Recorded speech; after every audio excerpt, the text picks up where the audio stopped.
Not মানে নয়, an মানে হচ্ছে একটি, ইজি মানে সহজ, টাস্ক মানে কাজ। বলা হচ্ছে একজন ভালো ছাত্র হওয়া সহজ কাজ নয়। ইন অর্ডার টু এ উদ্দেশ্যে, ইন অর্ডার টু এটা একটি ফ্রেজ, ইন অর্ডার টু অর্থ উদ্দেশ্যে, বিকাম মানে হতে, এ মানে একজন, বিকাম মানে হওয়া, এ মানে একজন, গুড মানে স্টুডেন্ট, গুড মানে ভালো, স্টুডেন্ট মানে ছাত্র।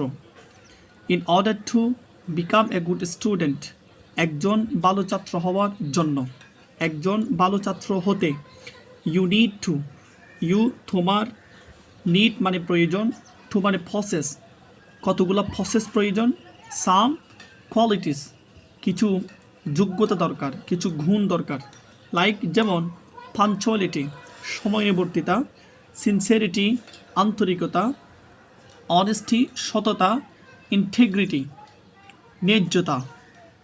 ফার্স্টলি প্রথমত, ওয়ান একজন ব্যক্তির, শুট উচিত, অ্যাটেন্ড অংশগ্রহণ করা, স্কুল স্কুলে, মাদ্রাসায় মাদ্রাসায়, অর কলেজ কলেজে রেগুলারলি নিয়মিত। অর্থাৎ একজন ভালো ছাত্র হওয়ার জন্য স্কুল, মাদ্রাসা অথবা কলেজে নিয়মিত উপস্থিত হতে হবে।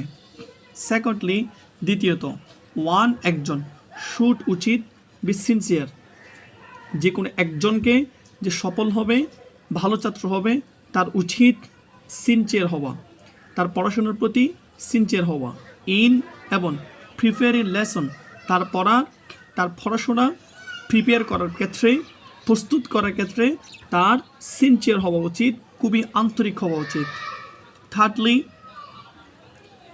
তৃতীয়ত, উই শুড স্পিক আমরা ভালো ছাত্র হওয়ার ক্ষেত্রে আমাদের উচিত, শুড উচিত, স্পিক বলা, দ্য ট্রুথ সত্য বলা উচিত, অ্যান্ড এবং কিপ অনেস্টি এবং সততা ধরে রাখা উচিত, এভরি ওয়ার সর্বক্ষেত্রে আমাদের সততা ধরে রাখা উচিত।